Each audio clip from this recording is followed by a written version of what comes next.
जय हिंद दोस्तों, हम लोग पहुंच चुके हैं अपना इकोनॉमी वाला पार्ट में। हमारा पॉलिटी और इंटरनेशनल रिलेशंस खत्म हो चुका है। इकोनॉमी वाला पार्ट में पहुंच चुके हैं और इसका जो पीडीएफ है मैं अपने टेलीग्राम चैनल में डाल दूंगा, आप वहां से डाउनलोड कर लेना। ठीक है, तो इकोनॉमी वाला पार्ट को हमें बहुत डिटेल में करना होता है, बहुत धीरे धीरे करना होता है क्योंकि समझना बहुत ज़्यादा ज़रूरी होता है। बाकी इंटरनेशनल रिलेशंस, पॉलिटी और इन्वायरमेंट ये सब तो रट के निकल जाएगा, लेकिन इकोनॉमी वाला पार्ट को समझना पड़ेगा। ये भी रट के हो सकता है, पॉसिबल है, बट बहुत डिफ़िकल्ट है रटना, बहुत डिफ़िकल्ट है। अगर आप कनेक्ट नहीं कर पाओगे तो बहुत दिक्कत होगा। ठीक है, तो ध्यान से करते हैं इसको, धीरे धीरे करूँगा मैं ताकि आपको समझ में आ जाए। ओके, सिर्फ इसमें दिया हुआ है पहला टॉपिक हमारा इंडियाज़ फॉरेक्स रिजर्व। तो फॉरेक्स रिजर्व क्या होता है बेसिकली, पहले हम लोग वो जान लेते हैं। ठीक है, तो आरबीआई न्यूज़ में था कि आरबीआई के पास 612 बिलियन, 1 बिलियन में अगर मान लेते कि 80 रुपये चल रहा है डॉलर, अभी एक डॉलर बराबर 80 रुपया, तो 1 बिलियन डॉलर में 8,000 करोड़ होता है। ठीक है, तो उससे आप अंदाज लगा लीजिए कि 612 बिलियन डॉलर कितना रुपया होगा। ठीक है, तो हम लोग देखते हैं कि फॉरेक्स रिजर्व का डेफिनेशन क्या है। ठीक है, फॉरेक्स रिजर्व ऐसा एसेट को बोलेंगे जो सेंट्रल बैंक होल्ड करती है। ठीक है, फॉरेन करेंसी में, मतलब फॉरेन एसेट जो सेंट्रल बैंक होल्ड करती है उसको बोलेंगे फॉरेक्स रिजर्व। ठीक है, सिंपल शब्दों में। लेकिन आप बोलोगे यार अगर हम लोग कोई ज़मीन खरीद के रख लेते हैं या फिर कोई प्रॉपर्टी खरीदते हैं, मतलब हम नहीं, मतलब सेंट्रल बैंक, तो उसको भी बोलेंगे फॉरेक्स रिजर्व? नहीं, उसको नहीं बोलेंगे। कोई ऐसा प्रॉपर्टी जो सिर्फ सेंट्रल बैंक ही खरीद सकती है उसको बोलेंगे फॉरेक्स रिजर्व। इसका एग्जांपल देख सकते हैं आप, bonds, treasury bills, gold reserve, special drawing rights at IMF.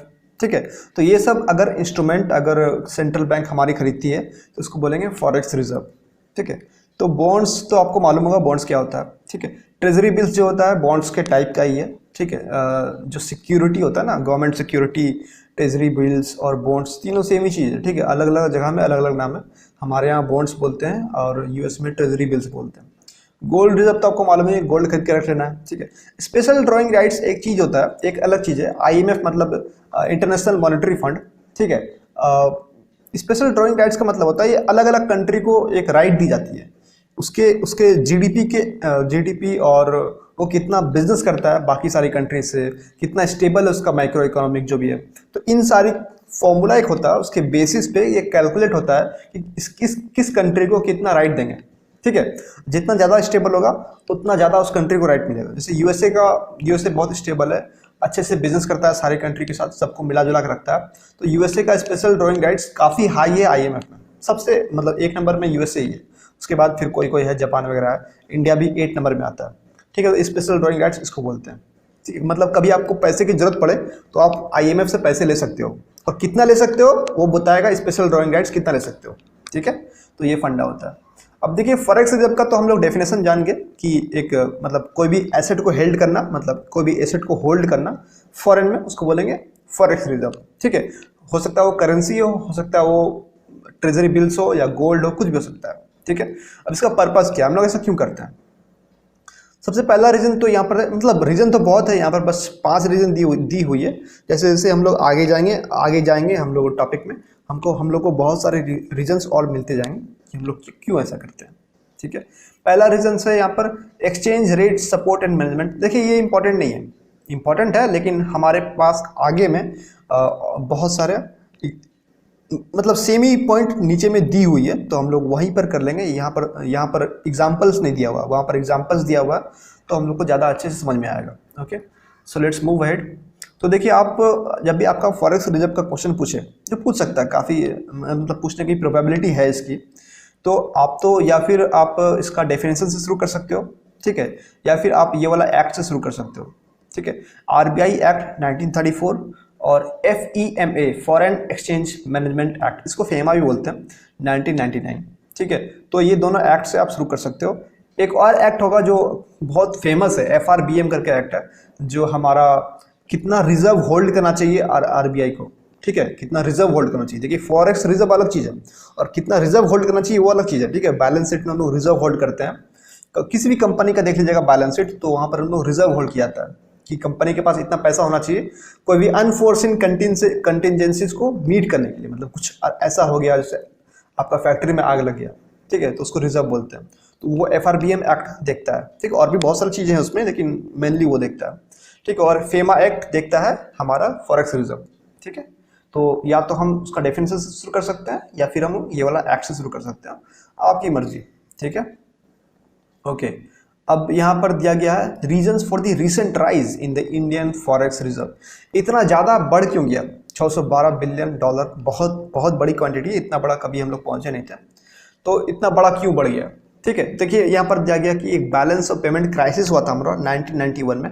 हमारे पास सिर्फ और सिर्फ 5.8 बिलियन डॉलर बचा था उस टाइम रिजर्व में, ठीक है, बहुत कम बचा था। हम लोग आगे देखेंगे तो समझ में आएगा हम लोगों को कि फॉरेक्स रिजर्व जरूरी क्यों है, ठीक है। तो हम लोग को समझ में आ जाएगा कि इतना कम था तो क्या क्या इम्पैक्ट होगा, क्या क्या इम्प्लीकेशन होगा, अभी ज़्यादा है तो क्या क्या अच्छा है क्या बुरा है। ओके, तो देखिए सबसे पहला रीजन है कि high foreign capital inflow. FDI और FPI का जो इनफ्लो है हमारे कंट्री में बढ़ गया। अब आप पूछोगे भाई FDI क्या होता है और FPI क्या होता है? FDI का फुल फॉर्म यहाँ पर दिया हुआ फॉरेन डायरेक्ट इन्वेस्टमेंट, और FPI का फुल फॉर्म दिया हुआ फॉरेन पोर्टफोलियो इन्वेस्टमेंट। मैं बताता हूँ FDI क्या है। FDI जो है कोई भी ऐसा इन्वेस्टर, कोई इन्वेस्टर मतलब कोई भी ऐसा इंसान या फिर कोई भी ऐसा कंपनी या फिर कोई भी ऐसा इंस्टीट्यूशन अगर इंडिया में लॉन्ग टर्म के लिए इन्वेस्ट करता है, ठीक है, लॉन्ग टर्म के लिए इन्वेस्ट करता है, मान लेते हैं कि वो ब्रिज बनवा दिया, ठीक है, हम पैसा देते हैं ब्रिज बनाइए, ठीक है, हमको 20 साल बाद आप वापस कर दीजिएगा। किसी गवर्नमेंट को लोन दे दिया कि ब्रिज बनाइए और हम 5% करके आपसे पैसा लेंगे, मतलब इंटरेस्ट लेंगे, ठीक है। तो एक ये तरीका, मतलब अगर लॉन्ग टर्म के लिए अगर आप इन्वेस्ट कर रहे हैं तो उसको बोलेंगे FDI, और FPI होता है शॉर्ट टर्म के लिए होता है, ठीक है।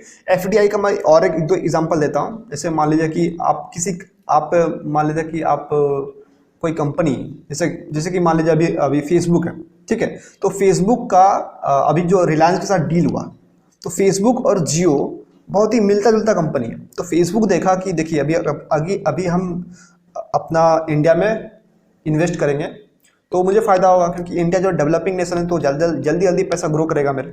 USA जो धीरे धीरे ग्रो करेगा और इंडिया जल्दी ग्रो करेगा, तो इंडिया में इन्वेस्ट करना चाहिए। तो इंडिया में कहाँ पर इन्वेस्ट करना चाहिए? इंडिया में अगर हम जियो में इन्वेस्ट करेंगे तो ये इंटरनेट है, और हम फेसबुक है, फेसबुक चलाने के लिए इंटरनेट चाहिए, तो मेरा क्या हो जाएगा, सप्लीमेंट कर जाएगा, कॉम्प्लीमेंट्री टू ईच अदर, ठीक है। तो उन्होंने यहाँ पर इन्वेस्ट किया, तो ये लॉन्ग टर्म के लिए इन्वेस्ट किया, शॉर्ट टर्म के लिए नहीं किया, मतलब एक साल में तो पैसा नहीं निकालेगा ना वो, ठीक है। तो लॉन्ग टर्म के लिए इन्वेस्ट किया, तो इसको बोलेंगे FDI। अगर वो ऐसा होता कि हम आज पैसा इन्वेस्ट किए और 10 दिन बाद वापस निकाल लिए, कुछ प्रॉफिट हुआ 10 दिन बाद वापस निकाल लिए, उसको बोलेंगे FPI, ठीक है। और एक एग्जांपल दे दूँ का, और एक एग्जांपल आप ले सकते हो। अगर किसी, जैसे फेसबुक का ही लेते हैं, फेसबुक और जियो का ही। फेसबुक अगर चाहता कि अगर मुझे फ़ायदा होगा, इंटरनेट चलाएंगे लोग, तो हमको जियो का कुछ ऐसा इतना स्टेक मिल जाए, मतलब कम से कम 10% इसका नियम बना हुआ है, ठीक है, 10% से अगर ज़्यादा स्टेक मिल जाए तो अच्छा होगा। 10% से कम स्टेक को FDI नहीं बोलते हैं, लेकिन ये जो डेफिनेशन है 10% वाला, ये काफ़ी फ्लेक्सिबल है, इसलिए हम इसको यूज़ नहीं करते जनरली। आप क्वेश्चन में यूज़ मत करना, ठीक, काफ़ी फ्लेक्सिबल है। लेकिन जनरली ऐसा माना जाता है कि अगर कोई बंदा 10% से ज़्यादा इन्वेस्ट कर रहा है किसी कंपनी में, तो उसका मैनेजरियल पोस्ट में जाना चाहता है वो, मतलब उस कंपनी को कंट्रोल करना चाहता है, उस कंपनी का जो भी मैनेजमेंट है उसको कंट्रोल करना चाहता है, ताकि अपने हिसाब से उसको काम करा सके। मतलब उसका मान लीजिए कोई कंपनी फेसबुक है, तो जियो अगर इंटरनेट है उसको हेल्प कर सकता है फेसबुक को ग्रो करने में, ठीक है। तो इस तरीके से भी लोग करते हैं, ठीक है। जैसे मान लीजिए कि कोई दुकान है आपका, मतलब मान लीजिए कि कपड़ा का दुकान है फॉरेन में, ठीक है, और आप चाहते हो कि इंडिया में भी हमारा कपड़ा का दुकान हो, तो इंडिया में जो कपड़ा का दुकान है उसका आप स्टेक खरीद लीजिएगा, मतलब उसका जो शेयर खरीद लीजिएगा, तो उसको बोलेंगे FDI। मतलब आप अगर अपने कंपनी को एक्सपेंड करना चाहते हैं तो उसको बोलेंगे FDI। लेकिन अगर आप सिर्फ पैसे कमाना चाहते हैं, मतलब गए थोड़ा दिन बाद निकल गए, उसको बोलते हैं FPI, ठीक है।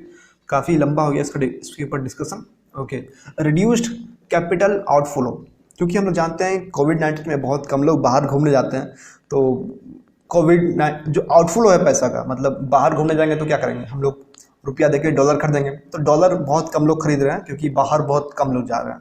ओके, रिकॉर्ड रिमिटेंसेस क्या होता है कि जो भी हमारा इंडियन डायस्पोरा बाहर रहते हैं ना, सऊदी अरबिया में और ओमान में, USA में, बहुत जगह लोग रहते हैं, तो वहाँ से पैसा बहुत एकदम बहुत सारा पैसा भेजे, 80 बिलियन डॉलर भेजे बाहर से, ठीक है।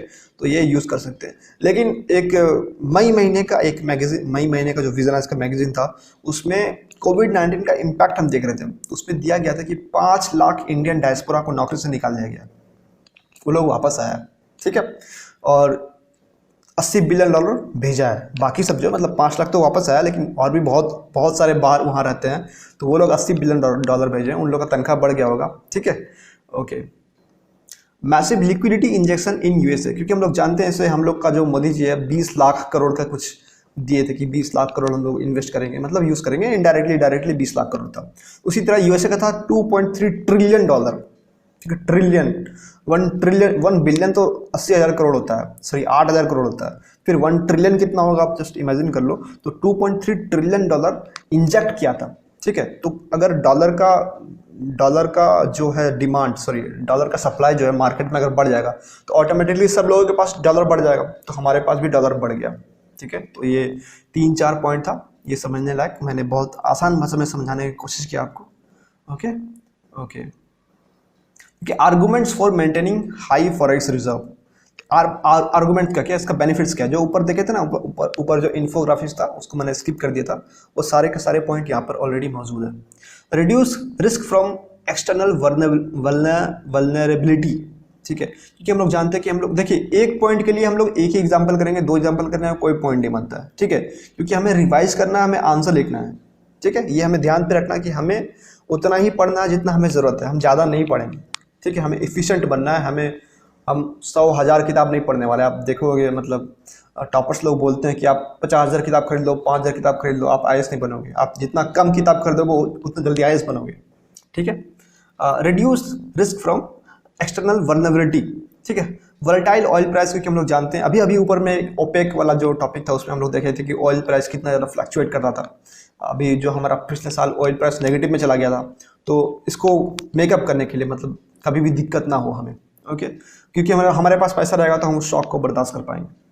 External rate management, sorry exchange rate management, जो भी रेट मैनेजमेंट होता है ना, मतलब हम लोग जब पैसा लेते हैं और रुपए, सॉरी जब हम लोग बाहर जाते हैं तो हम लोग रुपए देते हैं और डॉलर खरीदते हैं, ठीक है। तो उसका अगर आप लेते हो डायरेक्टली तो उसमें कुछ देना पड़ता है आपको, एक्सचेंज रेट बोलते हैं उसको, वो देना पड़ता है, मतलब कुछ कमीशन देना पड़ता है, ठीक है। तो उसको मैनेज करने के लिए अगर आपके पास ज़्यादा पैसा रहेगा, ज़्यादा डॉलर रहेगा, तो आप सस्ते में लोगों को दे पाओगे, ठीक है, ठीक है। वॉलेटिलिटी के ऊपर मतलब बेसिकली मैं आपको समझा दिया, आप ये एग्जांपल भी लिख सकते हो, या फिर मैंने आपको हिंदी में जो समझाया वो लिख सकते हो। अब देखिए तीसरा पॉइंट है हमारा जनरेट इन्वेस्टर कॉन्फिडेंस। जैसे कि इसमें हम दो एग्जांपल लेते हैं। पहला एग्जांपल लेते हैं जो फेसबुक का, जो हम लोग पहले से लेते आए हैं। तो मान लेते हैं कि फेसबुक ने 50,000 करोड़ इन्वेस्ट किया, और मान लेते हैं कि इन्होंने शॉर्ट टर्म के लिए किया है, जैसे लॉन्ग टर्म के लिए किया है एफडीआई है वो, लेकिन हम लोग मान लेते हैं कि वो शॉर्ट टर्म के लिए किया है, एफपीआई किया है, ठीक है। तो उन्होंने ये सोच के किया है कि इंडिया के पास ऑलरेडी फॉरेक्स रिजर्व बहुत सारा है, ठीक है। अगर हम अभी 50,000 करोड़ देंगे और साल भर अगर निकालना चाहेंगे तो हम आसानी से निकाल पाएंगे, इसीलिए वो दे देंगे। एक पॉइंट ये हो गया, एक एग्जांपल हो गया। और दूसरा एग्जांपल ये है कि मान लीजिए कि आप एक्सपोर्ट करते हैं, ठीक है, मान लीजिए आप एक्सपोर्ट करते हैं और इंपोर्ट करते हैं। तो कोई बंदा अगर इंपोर्ट करना चाहेगा हमारे यहाँ, तो उसको दिखना चाहिए कि अगर हम अपना सामान भेजेंगे तो हमको आसानी से डॉलर मिल जाए, आसानी से हमारा पैसा मिल जाए। वो चाहेगा, ऐसा ऑब्वियस बात है, चाहेगा। तो इसमें क्या होगा, हमारा इंपोर्ट बढ़ेगा और एक्सपोर्ट भी बढ़ेगा, क्योंकि अगर हम उसको बेचना चाहते हैं तो हमको डॉलर का जरूरत पड़ेगा उसको बेचने के लिए, ठीक है। हम वहाँ से मतलब डॉलर लेके आएंगे और आरबीआई के पास देंगे, फिर हमें रुपया मिलेगा, ठीक है। तो बेसिकली हमारे पास रिजर्व अच्छे से होना चाहिए, तभी हम इंपोर्ट और एक्सपोर्ट को अच्छे से कैरी आउट कर पाएंगे, ठीक है। तो हमारे लिए इन्वेस्टर का कॉन्फिडेंस बहुत ज़रूरी है, ठीक है। इमर्ज एज रीजनल लीडर, क्योंकि इंडिया ने एक करेंसी स्वैप मैकेनिज्म 2012 में स्टार्ट किया था, क्योंकि अगर आप बांग्लादेश है, भूटान है, अगर आपके पास फॉरेक्स रिजर्व नहीं है तो आप हमारे से स्वैप कर लो, ठीक है। आप अपना जो भी बांग्लादेश का टाका है लेके आके आओ, हम आपको डॉलर दे देंगे उतना, ठीक है। मतलब अकॉर्डिंगली, मतलब वो किस तरीके से एडजस्ट करेंगे मुझे एग्जैक्टली नहीं मालूम, लेकिन कुछ कर लेंगे, मतलब उनको हेल्प करेंगे बेसिकली उनका फॉरेक्स रिजर्व को मेंटेन करने के लिए, ठीक है। तो इससे क्या होगा, हम लोग मतलब big brother, neighbourhood first, act east, ये सब जो पॉलिसी हम लोग उसको अच्छे से इंप्लीमेंट कर सकेंगे और बिग ब्रदर बन के आएंगे, रीजनल लीडर बनेंगे, ठीक है। अब देखिए उसका अगला पॉइंट क्या है, लिक्विडिटी अगेंस्ट इकोनॉमिक रिस्क, ठीक है। देखिए क्योंकि हम लोग जानते हैं कि जब हमारे यहाँ डॉलर सप्लाई होता है, डॉलर जब सप्लाई होता है तो डॉलर क्या होता है, डॉलर सप्लाई जब होगा, किसी भी चीज़ का सप्लाई अगर बढ़ जाता है उसका प्राइस घट जाता है, ठीक है। मतलब डॉलर कमज़ोर होगा, रुपया मजबूत होगा। तो लेकिन आरबीआई ऐसा चाहता नहीं है, और आरबीआई ऐसा नहीं चाहता है तो क्या करता है, आरबीआई जो है सारे मार्केट से डॉलर खरीदता है और रुपया भेज देता है। जब रुपया भेज देगा तो क्या होगा, हमारा जो भी एनपीए है और जो भी लिक्विडिटी का प्रॉब्लम है वो सारे सॉल्व हो जाएंगे। तो इस तरीके से आरबीआई इस चीज़ को हैंडल करता है, लिक्विडिटी को। इसलिए अगर फॉरेक्स रिजर्व रहेगा तो डॉलर को आसानी से अपने पास रख लेगा और हमारा रुपया को मार्केट में छोड़ देगा, लिक्विडिटी का प्रॉब्लम सॉल्व हो जाएगा। ठीक है, डीमोनेटाइजेशन के टाइम में ये बहुत इंपॉर्टेंट था। आप यहाँ पर कोट कर सकते हो डीमोनेटाइजेशन एग्जाम्पल। देखिए हमारा अगला पॉइंट है question against monetary stimulus withdrawal. देखिए ये टेपर टेंट्रम करके एक बहुत अच्छा स्टोरी है 2013 का। 2008 में आपको मालूम है कि एक ऐसा आया था, बड़ा सा डिजास्टर आया था इकोनॉमिक वर्ल्ड में। तो उसमें क्या हुआ था कि फेड ने अचानक से, क्योंकि 2008 में ये प्रॉब्लम आया था, तो फेड ने अचानक से इंटरेस्ट रेट को घटा दिया, काफ़ी घटा दिया। इंटरेस्ट रेट को घटाने का ये मकसद होता है कि इंटरेस्ट रेट अगर घटाएंगे हम तो इन्वेस्टमेंट बढ़ेगा। कैसे बढ़ेगा मैं बताता हूँ। अगर हम लोग इंटरेस्ट रेट को घटा देंगे, ठीक है, तो लोग सोचेंगे कि भाई बैंक में रख करके पैसा को फायदा नहीं है, रिटर्न उतना नहीं मिल रहा, तो लोग बैंक से पैसा निकाल करके स्टॉक मार्केट में या फिर कोई अदर इन्वेस्टमेंट करेंगे, मतलब कहीं भी इन्वेस्ट करेंगे। तो इन्वेस्टमेंट बढ़ेगा और इन्वेस्टमेंट बढ़ेगा तो जीडीपी बढ़ेगा। ठीक है, तो 2008 में जीडीपी खत्म हो गया था, इकोनॉमिक डिस्ट्रेस आ गया था, रिसेशन आ गया था। तो इसीलिए उसको जीडीपी को बूम करने के लिए उन्होंने इंटरेस्ट रेट घटाया, इन्वेस्टमेंट बढ़ा, जीडीपी बढ़ा। ठीक है, तब 2013 में जब सब कुछ नॉर्मल हो गया तो उन्होंने लगा कि भाई अब तो सब कुछ ठीक है, अब हम लोग इंटरेस्ट रेट को वापस से बढ़ा देते हैं। अब इंटरेस्ट रेट को वापस से बढ़ा दिया तो वापस से इन्वेस्टमेंट घट गया और स्टॉक मार्केट बहुत तेजी से नीचे गया, 20% नीचे गया। 20% बहुत बड़ी ये होती है, बहुत बड़ा एक नंबर होता है।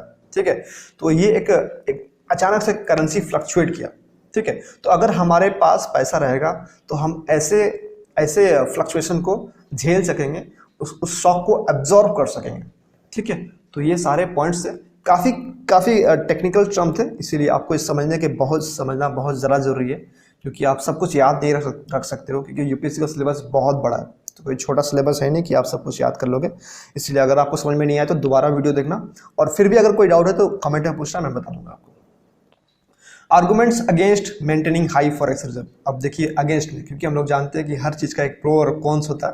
तो प्रो कॉन्स क्या है, ठीक है, तो इन्होंने, कुछ लोग बोलते हैं कि हमारे पास 612 बिलियन डॉलर रखे हो तुम और बढ़ा ही रहे हो, घटा नहीं रहे हो, बढ़ा ही रहे हो। तो प्रॉब्लम क्या है, क्योंकि हमारे पास 15 महीने तक जितना भी इंपोर्ट आएगा उसका पैसा पे करने के लिए हमारे पास 15 महीने तक, मतलब जितना भी इंपोर्ट आएगा उसका डॉलर पे करने के लिए हमारे पास 15 महीने तक के लिए पैसे हैं। ठीक है, तो फिर तुम और क्यों बढ़ा रहे हो, प्रॉब्लम ये है, क्यों बढ़ा रहे हो बताओ हमको। तो एक इश्यू है। दूसरा है कि एक्सटर्नल डेट ऑब्लिगेशन। इस पॉइंट में ये कहा जा रहा है कि मान लेते हैं कि आपके पास 10 करोड़ है, ठीक है, मान लेते हैं आपके पास 10 करोड़ है और आपने लोन लेके रखा हुआ है 5 करोड़ का।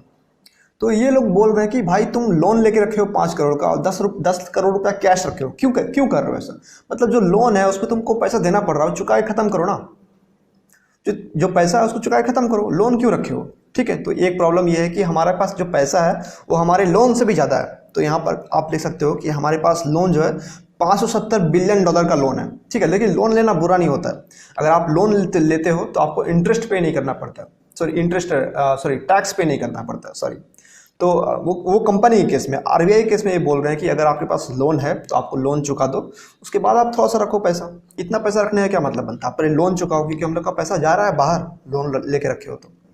उसके बाद देखिए लो रिटर्न्स ऑन फॉरेक्स रिजर्व।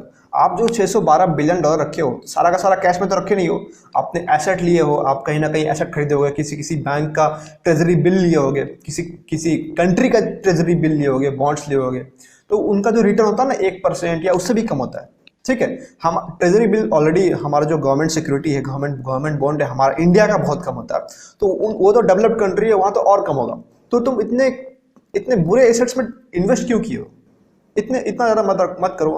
हमारे पास जितना जरूरी है उतना ही लीजिए, उतना ही रखिए, बाकी निकाल दीजिए। ठीक है, लार्ज इंफ्रास्ट्रक्चर फाइनेंसिंग नीड्स, क्योंकि हमारे यहाँ जानते हैं कि हम लोग को इंफ्रास्ट्रक्चर की बहुत ज़रूरत है। अभी रोड वगैरह बहुत अच्छे से बन रहा है हम लोग को, रोड तो ठीक है, लेकिन एनर्जी का हमारे यहाँ बहुत ज़रूरत है। हमारे यहाँ जो रोड ऑलरेडी है वहाँ वो इलेक्ट्रिक व्हीकल सपोर्ट नहीं करता है, वो सब की ज़रूरत है। बहुत सारे इंफ्रास्ट्रक्चर नीड्स है, तो उन सब के लिए पैसे आप फंड कीजिए, तो सब इंडिया का ग्रोथ और बढ़ेगा। ठीक है। High opportunity and physical cost. Physical cost तो आपको मालूम है कि फिजिकल कॉस्ट क्या होता है। अपॉर्चुनिटी कॉस्ट मैं बता देता हूँ आपको एक एग्जांपल देके कि मान लेते हैं कि आप कोई जॉब से मान लेते हैं कि आप कोई जॉब कर रहे हैं, ठीक है, और आपको 50,000 रुपया सैलरी है एक महीने का, और उसी की जगह पे अगर आप कोई बिजनेस करते हैं तो आपको 2 लाख रुपया पर महीना कमा लेते हैं आप, ठीक है। तो जो 1.5 लाख है ना, वो आपका अपॉर्चुनिटी कॉस्ट है, वो आप मिस कर जा रहे हो, उसको बोलेंगे अपॉर्चुनिटी कॉस्ट। तो यहाँ पर अपॉर्चुनिटी कॉस्ट गवर्नमेंट का ये है कि आप और ज़्यादा कमा सकते थे अगर आप इन्वेस्ट इंडिया में करते हो, लेकिन आप जो एसेट्स है वो फॉरेन एसेट्स खरीद के रखे हो, तो आपका ये लॉस हो रहा है, अपॉर्चुनिटी कॉस्ट है आपका, ठीक है। फिजिकल कॉस्ट तो बहुत सिंपल चीज़ है कि अगर आप इंडिया में आप फिजिकल पॉलिसी में सब पैसा इन्वेस्ट करते हैं तो लोगों को बहुत फ़ायदा होता, बेनिफिट्स मिलता, ठीक है। उसके बाद देखिए lack of confidence from government, क्योंकि बाहर के जो इन्वेस्टर है वो सोचे कि ये लोग जो है डॉलर पे इतना भरोसा कर रहे हैं, बाहर के कंट्रीज के एसेट्स पे इतना भरोसा कर रहे हैं, अपने कंट्रीज में इन्वेस्ट नहीं कर रहे हैं, बाहर के कंट्री का एसेट को 612 बिलियन डॉलर का एसेट को खरीद के रखे हुए, मतलब इनको खुद पे भरोसा नहीं है कि मेरे कंट्री बहुत अच्छा हमको रिजल्ट दे सकता है, खुद पे भरोसा नहीं। तो एक ये प्रॉब्लम है, ठीक है। Resilience of its economy, basically वही पॉइंट था कि हमको अपने इकोनॉमी पे भरोसा नहीं है। ये टॉपिक हमारा पूरा खत्म हो गया, काफ़ी लंबा चला गया है टॉपिक, ठीक है। अगर आपको कोई भी टर्म समझ में नहीं आया तो आप मुझसे कमेंट में पूछना, मैं आपको डेफिनेटली कोशिश करूँगा बताने का, ओके। और कोई कंसेप्ट मुझसे छूट गया होगा तो भी मुझे डालना, मैं कोशिश करूँगा आपको बताने का कमेंट में, ओके। और so thank you for listening and having patience with me, thank you.